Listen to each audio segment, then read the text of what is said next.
It's time, my friends. Yes, it's time. I'm gonna dye this sucker, finally. Come and watch me. Hello, my beauties. It's Trina, and welcome to the Bag and Frag Hag Digest. I've decided it's time. I'm sick of the vachetta leather. I'm gonna dye this sucker my regular black style. I was debating whether to share with you all of the details because I've done this so many times now on my channel, but some of you might not have seen it, so we'll go through it one more time. Let's do it. Okay guys, so uber simple setup here. So first you go in with your cleaner to make sure that your leather's conditioned. I've already done that, so I'm not going to do it in this video. You can use like a leather soap, which is what this is. Sorry, it's all Japanese. And this one is one I've been using, Cadillac Boot and Shoe Leather Lotion. Cleans, polishes, protects, conditions. Brilliant, that's all you need. So especially if your vachetta leather is dry, moisten it up before you put any dyes and these kind of harsh chemical products on your vachetta, because otherwise what will happen is you'll really damage it a lot. And I'll put a video up here where you can see what happened. I actually rotted a piece of strap off one of my older bags. So you want to make sure that the leather is in somewhat decent condition before you venture into this dyeing world. All right, so then I have just a rag. I've got one of these dabbers for bigger areas. It makes the work a lot faster, and a few brushes. I'll probably end up using mostly this one for the edge work and then dabbing the rest of it because I don't need to be careful. And I have Fibings leather dye here. You can also use Angelis, sorry, I think that's an equally good option. And I'm also using some black Resolene. You could also use clear Resolene if you're dyeing your products black. So that's it. And yes, did I mention you want to keep your surface covered, protected? This is just an old moving box I have. So where to start with this, you guys? I think what I'm going to do is go right in the difficult parts first, which is going to be right around the rim. This bag is packed with some stuffing, some other protective bags actually. I'm not really worried about penetrating this canvas really. I'm just going to do a surface job really, so let's get started. Now, one thing I do not like about Fibings is that unlike Angelis, which has like a little container to put your dye into built into the box, this one doesn't. So I'm going to find another container to put my dye into.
Okay, you guys, I'm gonna go and do this part of the bag off camera so I can get my head right in there because it is getting dark outside and I can't see.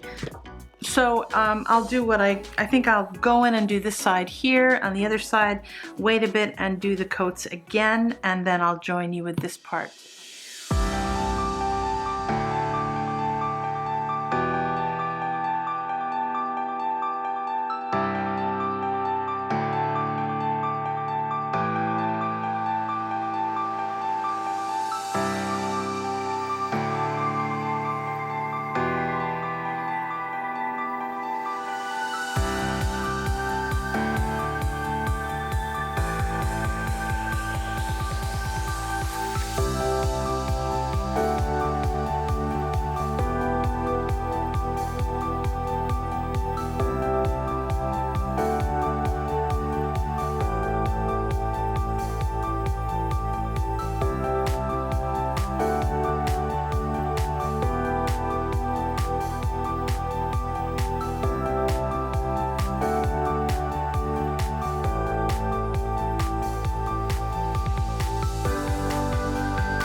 beautiful people, I'm back, and I think my camera died in the middle of a dyeing process. I don't know how much you're gonna get on camera, but I've done one coat on everything, no major problems, but I am noticing that parts of my bag here are very dry and brittle, and that's around the dangerous parts of the bag, meaning in the future this may fall apart, in which case I have a leather worker who will fix it. So I'm just gonna go ahead as planned, and I'm gonna give this a second coat, paying attention now to places that I may have missed.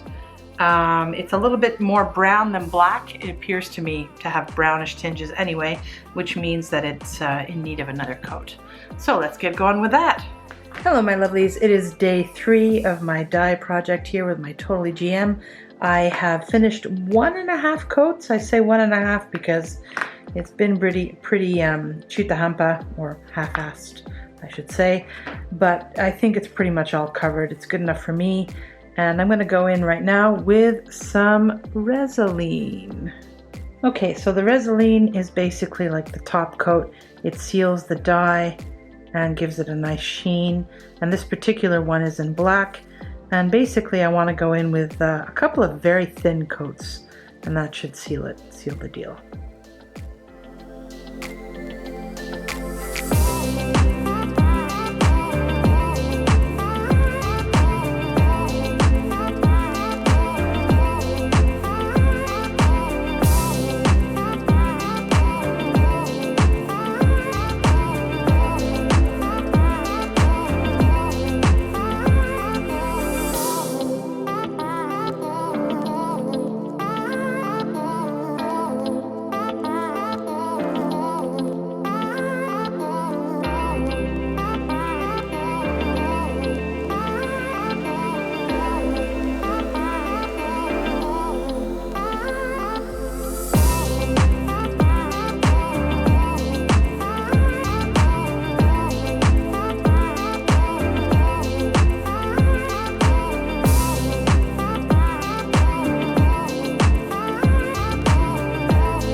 What I like about this black Resolene is that it's adding some blue back into the black. I think this particular dye goes a little bit brown-like, faded brown-like on this old vachetta leather, and this is bringing back some of the vibrancy with the blue undertones. At least that's the way it's looking for me off camera at the moment. Of course, this stuff is going to dry, so it might not be as jet black as it's looking right now, but definitely the dye will stop sticking to my hands.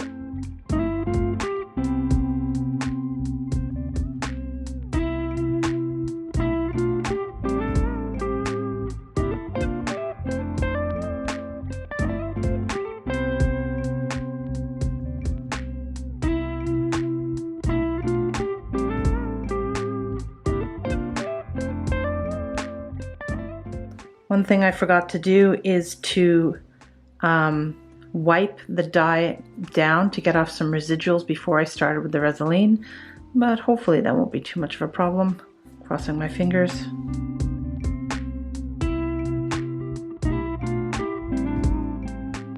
Okay, we'll let that dry and then we'll flip the strap up.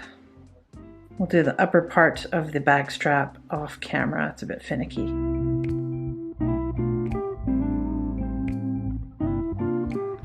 So on the piping, I'm only doing basically the top. I don't need to go into the nooks and crannies to the same extent I did with the dye. I'm just giving it a nice coat where it might make contact with other things like tables and hands. Okay everyone, I am done and dusted. This is the final product. I've already gone in with some nail polish remover and took off the paint from the brass. I put a coat on. It might need another coat of Resolene on the handles, but I don't want to get it all gloopy, so I might do that later. We'll see how it wears, but I'm pretty pleased with it. It is as I expected it would turn out, just black instead of vachetta, and me personally, I much prefer this. I think I will start using this bag a lot more than I had before, just because it matches everything in my wardrobe a lot better and my personality. So again, further proof that you can certainly do this yourself. If you have a decent looking bag that's not so old, then keep the vachetta if you like the vachetta. But particularly for vintage items where you might have some staining on your vachetta or you just don't like it, then go for it. I think that having dyed this vachetta, it's a lot stiffer, which I kind of like. So before the ends were curling out, and now I find they're a bit stiffer, and I quite like that. Looks good. And the handles too, there's more cracking visible now, but they're also a little bit stiffer. I think I will be putting another coat on this.